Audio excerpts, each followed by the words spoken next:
Hi, welcome or welcome back. I thought it was about time for another little sleepover chatting video. And what better time to do it than Valentine's Day? I don't know about you, but I am my own Valentine this year, okay? And whether you're in the same boat as me or you have a Valentine that's a different person, it is never a bad idea to have a little Galentine's get-together thing. So that's what we're gonna do today.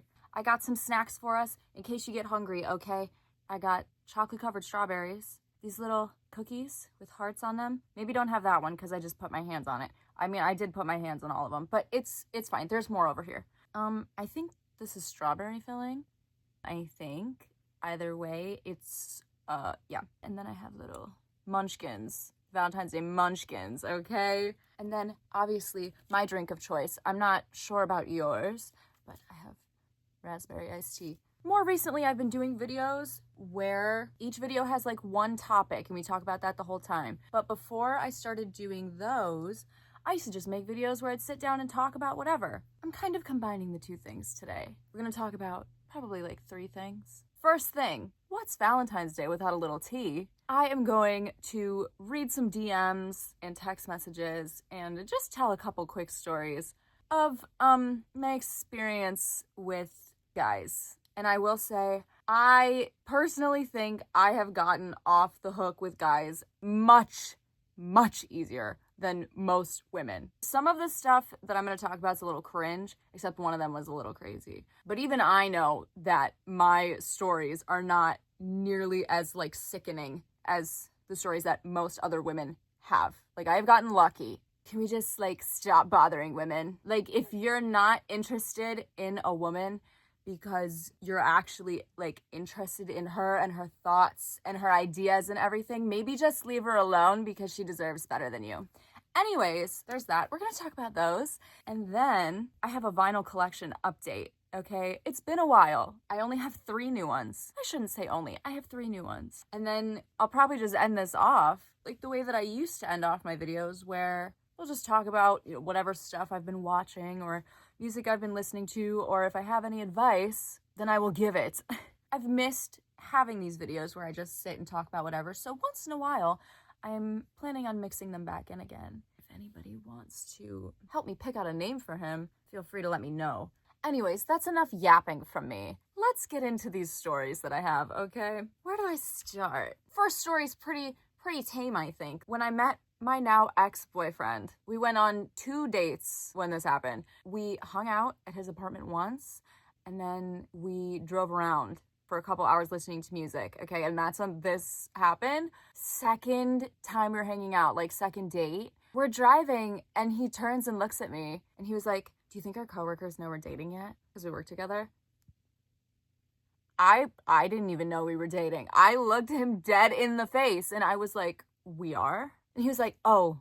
I was like, "You didn't even ask me to be your girlfriend or anything." He was like, "Oh, well, will you?"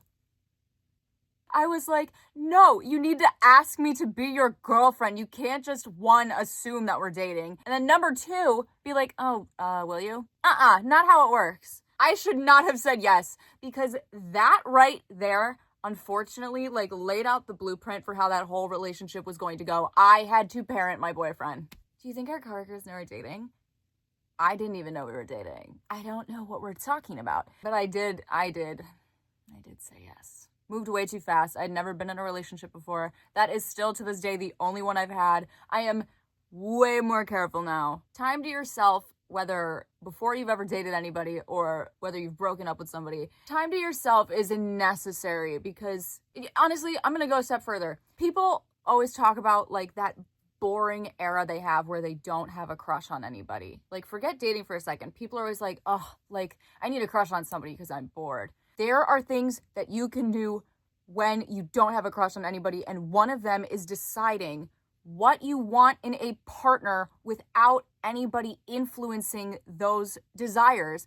Because when you have a crush on someone or when you have feelings for somebody, you are inherently going to be like, "Oh, I like that this person does this. I don't like that they do this, but I like that they do this." You're going to be like setting your boundaries based on this person because you already like them. You already want to date them. When you don't have a crush on anyone, that is the most important time to sit down with yourself and decide what you value in a partner and what you want in a relationship. That is the best time to do it, because there will not be any feelings for anyone influencing what you want or having rose-colored glasses contribute to your thought process. You know what I mean? That is the most important time. The most. And then once you figure that stuff out, you're not going to settle. You're not going to settle for less than that, because you deserve what you want in a relationship. Simple. You deserve to be respected. You deserve to be cared about, and you deserve to be listened to and heard. You deserve to be experienced. I don't think that people think about themselves as experiences enough. Every single person on earth is different, and their own unique special qualities are what make the world interesting and special. You need to start thinking about yourself as an experience, okay? People are lucky to experience you. There are exciting and good and fun things about you. There are special things about you. You are an experience. And as long as you set your boundaries and you decide what you want ahead of time, or whenever you get the chance to do it without anybody influencing your opinions or anything, you will not settle for somebody that doesn't want to experience you every day. And I'm not saying you need a partner that needs to spend every single second with you. That's not what I mean by wants to experience you every day. I just mean you want somebody that can want to experience you, but can also want to just have the experience of being grateful that you're there. And I say being grateful that you're there, not thankful for the experience that they know you're waiting on them. No, people that are grateful that you're there, because relationships, everybody's different. Obviously, every relationship is different, but for most people, time to yourself is still important. I feel like a love coach. Oh my God. Anyways, time to yourself is still important. You want somebody that even when they take time for themselves, which most people need, and it is okay to have. I have just been talking for way too long and cannot seem to get the words out. Basically, what I'm trying to say is that you want someone that is going to be grateful to have you to come back to when they're done needing time for themselves. That's what I'm trying to say. I don't know why my thoughts are so scattered all the time, but that's what I meant. Let's go. I got through one story. Let's go to the next one, okay? I started dating my now ex-boyfriend, and we worked together at 2 different places. At the second place we worked at, we worked in 2 separate sections of the building, so we didn't interact a lot there. I was having to train somebody one day, this new guy, okay? I will give benefit of the doubt to an extent, but not very long. He came over and he was really, really talkative. And some people are just talkative. That's what I mean by give benefit of the doubt. Maybe they're just talkative, okay? Whatever. Then he put his hand on my back. And I was like, no, we gotta cut this. I, first of all, just met you. What are we talking about? Second of all, I have a boyfriend, okay? And I do not play about that. I've only been in the one relationship, but I do not play when I'm in relationships. So, I don't know. I think I made a joke. He laughed and then put his hand on my back. And I was like, we're done. He did that. And then I was like, okay, how do I work that I have a boyfriend into this conversation? Because I didn't want to just flat out say it, because then guys always love to use the plausible deniability excuse. Oh, I didn't mean it like that. I'm just being friendly.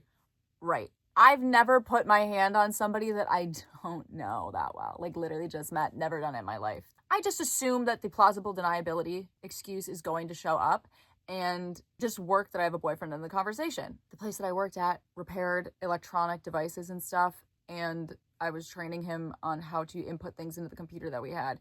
So we got a VR headset. My boyfriend, I think, really wanted one at the time. I don't remember what he said, but he made some comment about the VR. And I was like, oh yeah, my boyfriend wants one of those really bad too. And he was like, oh, you have a boyfriend? We're not stupid. We know what you guys are doing. I hate to break it to you. I was like, yeah. He works here, actually. So that was the end of that. But before we got to that part of the conversation, before he put his hand on my back, oh my God, this makes me want to gouge my own eyes out. I'm not kidding. Oh my God. I don't remember what I said. Okay, I'll make a joke like this. I can't think of one right now because the only time I'm funny is circumstantially. I made a joke like that, in that tone. I don't remember what I said. Guys, this dude looked at me and was like, he was like, Oh, you got a little kick to you. I like that. Don't ever talk to me again. Why would you say that? Yuck. Can't. I actually, it made me, he said that and I'm pretty sure I stopped talking completely. I was like, what are we talking about? I'm sorry. That is the corniest I've ever heard in my life. I actually forgot about that for about 2 years. I think I repressed it and then it came up out of nowhere one day in my mind and I like have been horrified since. I haven't been able to re-forget it and I wish I could. What are we talking about? I could not imagine saying something like that to someone. This one I am still not sure of, okay? I have gotten no confirmation on this. I don't know, but I have a feeling. This happened in 2018 and I forgot about it for a while. And then last year, like a few months ago, because right now it's February 2026, I think I remember this maybe November of 2025. A few months ago, I remembered that this happened and it dawned upon me that I think 2 of my friends were trying to like set me up on a pre-date is the best way I can describe it. I had a friend group in high school. 2 of the people in that friend group were guys. The one day, the 3 of us were supposed to go see a movie. One of the guys, oh, I have names for them. We're going to be talking about them again in the future. I changed their names, obviously. I'm not going to use their real names. What is his name? Austin. Okay, this is who we're talking about for a second, okay? I was supposed to go to the movies with 2 of my friends at the time. We're going to call them Owen and Austin, okay? Austin had a friend. I knew that this guy existed. I knew he went to our school, but I never met him. Prior to this, nothing. Austin was like, oh, can I invite my friend like so-and-so? And obviously we're like, yeah. One thing about my time with this friend group, shotgun in Owen's car was going to be mine. It was going to be mine. They made me sit in the back seat this particular night with this guy that I've never met before in my whole life. They made me sit back there with him instead of Austin, who was friends with him already. They made me sit back there with him and I didn't think anything of it. I literally did not think anything of it. I also didn't talk to him because I was so anxious about talking to new people. Like the only way that I made friends in high school, like my sophomore year, was because I joined theater and a lot of the theater kids were extroverted. So they would talk to me and I was able to like ease into it. But like I pretty much forgot how to start conversations on my own in high school because I would get so anxious and I just stopped talking to people. We got to the movie. I don't remember if they made me sit next to him or not. I just know we saw whatever Star Wars movie came out that year. I don't really remember most of the ride home either, but I do remember after we dropped him off because they made me sit in the back again with him. They were like, oh, Sarah, did you think he was cute? And I seriously was not trying to be mean. And I don't even know how to explain how I wasn't picking up on the fact that they were trying to set me up. But I was just like, no. I don't know why I needed to have an attitude, really, but who do my friends think they are? Trying to set me up with somebody that I didn't even know. I literally did not once say to anybody like, oh, I want a boyfriend right now. I want to date somebody. Literally never said it. They just decided, let's try to do this. This one's a little creepy, but I'll save that part for the end, shall we? So I used to work in a liquor store, all right? The liquor store. It's actually the first place I worked at with my now ex-boyfriend, but this was before we had met there. There was a different guy working there. We had talked in the break room. He was just asking me questions about myself, and I had mentioned that I did theater in high school, so like whatever. There was another person in the break room with us, and he asked for my number, and again, I was 18 at the time, and I just felt awkward saying no in front of like other people, which would not be a problem now. If I didn't want to say no, I would just be like, no, thank you. I'm good. No, thank you. But at the time, I was too nervous to do that, I guess. So I was like, okay, let me just give this guy my number because we also work together and it's going to be a little awkward. I thought it would. You know what I mean? He texts me, hey, actress girl, it's Ronnie from the place we work. And then the ghost emoji. I said, howdy. He said, it's hysterical that you say that because I said howdy to somebody we work with from the wine side this morning and he looked at me like I was delirious. I said, that's too funny. Also, I'm gonna be real, I forgot he even existed. LMAO. He says, ha, I had a feeling that was a possibility. That's why I said the person we work with from wine side. Because I thought if I just put so-and-so, you might not have known who I was talking about, LOL. By the way, random tidbit of information that I wanted to share with you because you're into acting. I love Shakespeare, LOL. but it's so difficult to grasp sometimes because of the old English it's written in, which I find frustrating. I said, oh, interesting, LOL. And yeah, that's part of the reason why I never really got into Shakespeare. Now, ladies, let me pose a question here. If you were talking to somebody and, you mentioned something that you liked, like you were into, whatever, and the other person was like, oh, like I'm not, really into that. Would you be like, oh, okay, like let me change the topic for now because they're not interested in it, but we will revisit it in the future because I am interested in it. Like we don't need to keep talking about it right now. We can talk about it again later though because it's something I enjoy. Would you do that? Or would you proceed to send paragraphs upon paragraphs your first time talking to somebody like this about this thing that the other person has already acknowledged that they're not super into at the moment? Which one would you do? I personally would be like, oh, okay, we'll revisit this another time. Like, we can talk about something else for now. But like, if we start talking more, we're going to be talking about this because I love whatever it is. You know what I mean? I think there's a balance. This person did not think there was a balance. Exactly. It truly is timeless though. So I feel like the reward is there if you're willing to get through the headaches of it. I'm still working on it myself, LOL. But seriously, even though it was written over 400 years ago, the similarities the stories share with our day-to-day lives are incredible. Even today, just the amount of words that guy coined alone is tremendous. And the English is the most influential language in the world, Is that a fact or an opinion? He goes, sorry, I'm kind of a nerd sometimes. I said, oh, no worries, LOL. I do the same thing when I'm talking about stuff I'm interested in. And I'm sure that's true. I just don't have the patience to try and get through most of his work, LOL.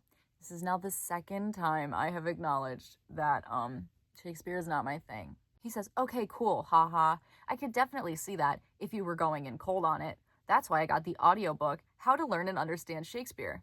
He's like trying to sell me or something. Like, did he have a brand deal with them or something? Because it tells you what to look for and everything. I found it very helpful, but I will agree with you. If you're not in the proper mood for it, the whole thing can be an absolute buzzkill, LOL. It's just that on more than one occasion, I've heard some authors and actors whom I genuinely really admire say something along the lines of, it's never a bad idea to have some Shakespeare handy, so that's why I took it upon myself to learn it. Shakespeare, if you're watching this, no hate to you, by the way. He was the original bard, which is something that a good friend of mine once called me, so that's probably why I admire him. Plus, he's the second most quoted thing of all time, only behind the Bible. Anyway, enough of that. How's your night going? I might put a movie on myself. Got any recommendations? I said, fair enough, LOL. I've learned a bit of Shakespeare from taking theater for a few years in high school, but it never really piqued my interest, I guess. And it's been alright. I'm about to turn in for the night, LMAO. And I would suggest a movie, but nothing really comes to mind. I don't watch a ton of movies, so I can't really think of anything good to suggest to you. That wasn't a lie. I'd probably seen 5 movies in my entire life. I'm not kidding. Well, no. Maybe more like 10. He said, this is kind of funny. I feel bad about this, but this is kind of funny. He said, oh, that's all good. I just figured that since you were into acting, you would have a whole laundry list of movies on hand. I've settled on Chappelle's Show for now, anyway, LOL. Pleasant dreams, miss. You working tomorrow? Okay, here's the thing. I waited until the next day after my shift ended, and I was like, yeah, I just left actually, LOL. And now that might seem cold. That might seem like, oh, why would she do that? Here's the thing. I was 18 at the time, and he was 29 years old. He was 29 years old. Now, I didn't find that out until after I had already given him my number. And we worked together. So I was like, oh my God, how am I supposed to answer? That's why I was answering the way I was, because he was 11 years older than me. Maybe he just didn't know. Okay, maybe he couldn't tell, because I couldn't tell that he was 29. The thing is, though, that he did know that I was young, because a couple months after this happened, I brought it up to one of my managers when we were just talking. And she was like, oh yeah, he said something about that when you first started here. He told my manager, Sarah's really pretty. And my manager was like, well, yeah, she is, but isn't she way younger than you? And he was like, probably. I don't want to throw around words, but we're being a little predatory, are we not? 29 to 18, and you admitted that I'm probably way younger than you, and you still went for it? Is there not literally an entire planet full of adults that are closer to your age range? Are they not out there? Do you really need to be trying to pick up 18-year-olds? Yeah. Well, anyways, that's all I have for the boys' stories right now, okay? Let's get to these vinyls. The first one I have is To Hell With It by Pink Panthers. Do you guys see the glitter? Not really. Hold on. You can see it really good in person. It's just, I'm holding it at a weird angle because I don't want the ring light. It is stunning. Obviously, you can't have just one Pink Panthers vinyl. So I also got, fancy that. I was going to get fancy some more too, but I have limited funds. So that's gonna have to be for the future. Blue. I love a blue vinyl. Here's side A. Here is side B. All right, last vinyl I have for now. Soul Punk by Patrick Stump. Here's the inside. Look. So pretty. Pretty blue. And then here's the back. It's got numbers and stuff on it. All right, and letters. Stunning. Anyways, those are the 3 vinyls that I got. I think I already kind of gave some advice, so I've only got one more thing that I want to talk about, all right? It's rotting my brain at the moment. You know, it's the month of love. So I must talk about the thing that I love right now more than anything else ever. This is going to sound a little dated, I understand. I think like a week ago or maybe 2 weeks ago now, I don't even remember anymore, I watched The Greatest Showman for the first time. Are you kidding? Top 3 favorite musicals of all time. Top 2 favorite movie musicals. The Greatest Showman is so good. That soundtrack has no skips. No skips at all. Every single song on that soundtrack is a banger. I watched that movie musical 6 times in 1 week, guys. It was bad. It's so good. I'm telling you, you'll enjoy it or your money back guarantee. I'm not in a position to guarantee any money back, but I'm just saying. It's that good. I'm serious. Oh my God. It's all I can think about. It's constantly playing in my head no matter what I'm doing. It is there. I've been posting about it on my Instagram story too. If I'm watching something, it is going on the Instagram story. Everyone will know. Anyways, I think maybe we call it a night here. Hopefully you had fun. I know I did. Who doesn't love a good sleepover? I upload new videos every single Monday at 12 p.m. Eastern Standard Time. So if you enjoyed this and you want to check out any of the other videos I've got, or will have in the future, feel free to subscribe. I always appreciate it. And thank you so much for watching. If you want to see any of the other places I exist, my Instagram, TikTok, and Twitch are all linked down below. A good rest of your day, night, week, month, year, life, all of it. Bye.